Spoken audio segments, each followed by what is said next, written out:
विधायक राज सिन्हा ने धनबाद के विकास का मुद्दा विधानसभा में उठाया। उन्होंने कहा कि भाई बैंक मोड़ जो हमेशा जाम में रहता है, तो आखिर बैंक मोड़ को जाम से मुक्ति देने के लिए क्या सरकार के पास कोई प्लान है। साथ ही उन्होंने कहा कि भाई 38 ऐसी सड़कें हैं जिन सड़कों का निर्माण अधर में अटका हुआ है, तो क्या उसके लिए सरकार के पास कोई प्लान है। जिसका जवाब मंत्री सुदीव्य कुमार सोनू ने दिया। मंत्री सुदीव्य कुमार सोनू ने कहा कि भाई देखिए, धनबाद के विकास के लिए सरकार जो है वो लगातार सीरियस है। जिन 38 सड़कों के लिए आप बोल रहे हैं, तो उसकी फिजिबिलिटी रिपोर्ट का फिलहाल इंतजार किया जा रहा है। वो आज नहीं तो कल सड़कें बन ही जाएंगी। तो कुल मिलाकर के इस बहस को आपको देखना चाहिए कि धनबाद के विकास को लेकर के राज सिन्हा ने क्या कहा और सुदीव्य कुमार सोनू ने इसका क्या जवाब दिया। दो विषय पर है अध्यक्ष महोदय। धनबाद के विकास के लिए अक्सर बजट में सुनता हूं माननीय मंत्री जी का भी, कई एक सदस्यों का भी, कि सरकार, यह बजट जो है वो सरकार के विकास की गाथा है। अध्यक्ष महोदय, धनबाद जैसा महत्वपूर्ण शहर, अध्यक्ष महोदय, झारखंड में 2-3 शहर हैं, और जो अगर कहा जाए कि धनबाद आर्थिक राजधानी भी है तो कोई अतिशयोक्ति नहीं होगी। लेकिन अध्यक्ष महोदय, विकास बिल्कुल ठप है। आप भी जाते हैं, अक्सर जाम से वहां की जनता कराती रहती है अध्यक्ष महोदय।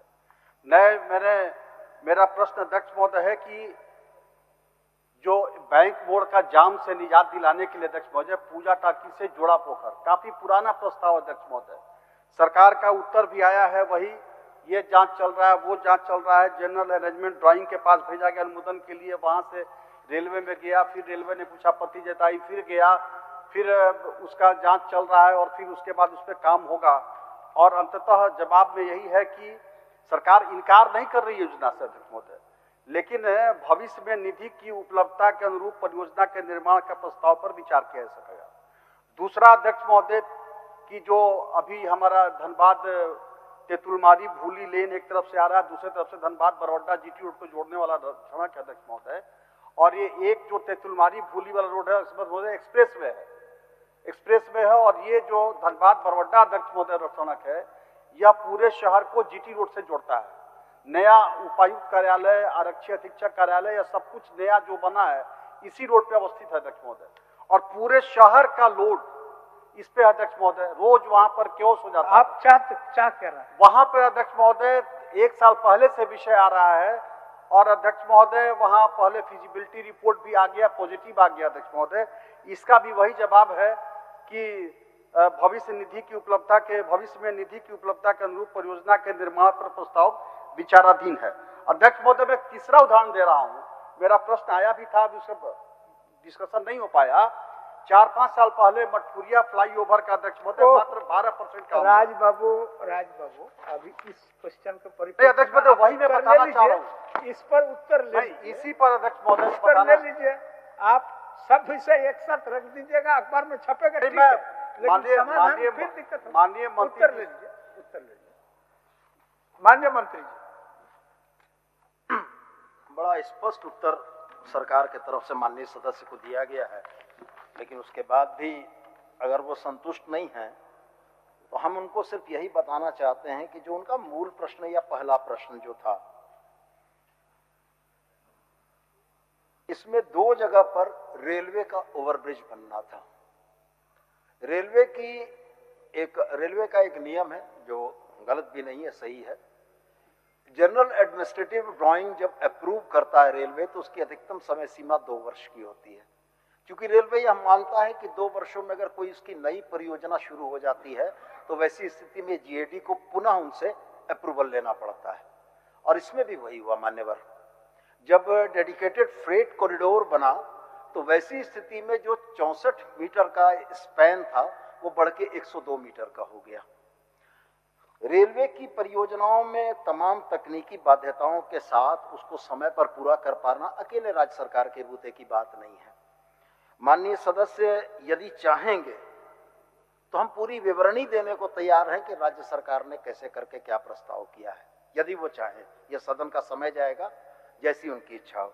और दूसरी बात मैं ये कह रहा हूं कि सरकार महत्वपूर्ण चीजों को बनाने के लिए बिल्कुल तत्पर है, और माननीय सदस्य इस बात के गवाह हैं कि जो धनबाद का सबसे महत्वपूर्ण विषय था उसको हमारी ही सरकार ने परंपराओं से अलग जाते हुए बहुत एडिशनल कॉस्ट देकर भी वहां पर उसको चालू कराने का प्रयास किया है। तो मैं उनसे यही कहना चाहूंगा, पूर्व में भी हमने उनको कहा था, क्योंकि पथ निर्माण का उत्तर मैंने ही दिया था, तो उस समय भी कहा था कि आप अधीर न हों, जनता की समस्याओं के लिए बिल्कुल गंभीर है सरकार, और प्रक्रियाओं को पूरा करके जो आपने डिमांड की है उस डिमांड पर हम सकारात्मक पहल करना चाहेंगे। ठीक है राजू, ठीक। आप धन्यवाद दे दीजिए।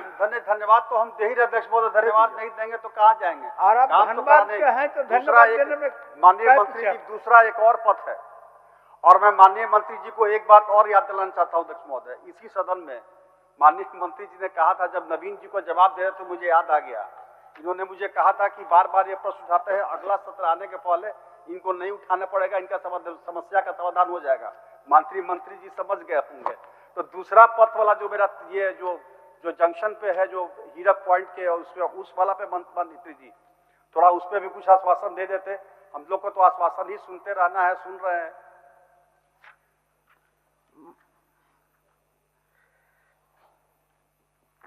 उत्तर स्पष्ट है, फिजिबिलिटी रिपोर्ट पेंडिंग है, और आश्वासन आपको नहीं सुनना है। हम लोगों ने काम करके दिखाया है, और जिस पिछले सत्र का आपने जिक्र किया, हम उसको स्पष्ट कर देते हैं सदन को। 38 नगर निगम की सड़कें हैं जो जांच के क्रम में बाधित हैं। हमारा भी प्रयास था, लेकिन चूंकि जांच एजेंसी के मामले हैं तो वहां बहुत दबाव देने की स्थिति नहीं बन पाती है। माननीय सदस्य हमसे भी मिले थे, हमने माननीय सदस्य को आग्रह किया था कि माननीय मुख्यमंत्री के संज्ञान में ये विषय ला दें। माननीय मुख्यमंत्री के द्वारा यदि ये चीजें क्लियर हो जाती हैं तो 38 सड़कें भी बन जाएंगी, और बनाना ही है, नहीं बनेगी ये भी बात नहीं है। और इस विषय में मैं स्पष्ट आपसे यही कहता हूं कि फिजिबिलिटी रिपोर्ट चल रही है, सरकार की योजनाएं समय लेती हैं। आ गई है, बहुत पहले आ चुकी है फिजिबिलिटी रिपोर्ट। जॉइंट पॉइंट पर फ्लाईओवर निर्माण का कार्य समव्यवहार पाया गया है, और तदनुरूप डीपीआर सूत्रण की प्रक्रिया चल रही है। और वही 38 का जो सवाल आपका था, हम सहमत हैं कि शहर के मध्य में इतने वर्षों से अगर वो बंद रहे तो मैं भी प्रयास करूंगा, एक बार आप भी माननीय मुख्यमंत्री के समक्ष तो हमने दे दिया है, लिखित में भी दिया है, उनको बता भी दिया है।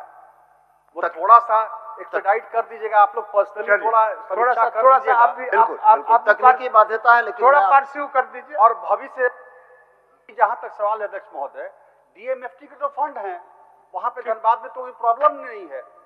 डीएमएफटी के फंड आपके पास है, माननीय मंत्री जी का एक्सरसाइज से सारा चीज हो जाएगा। थोड़ा एक्सपेडाइट कराने की आवश्यकता है अध्यक्ष महोदय। माननीय सदस्य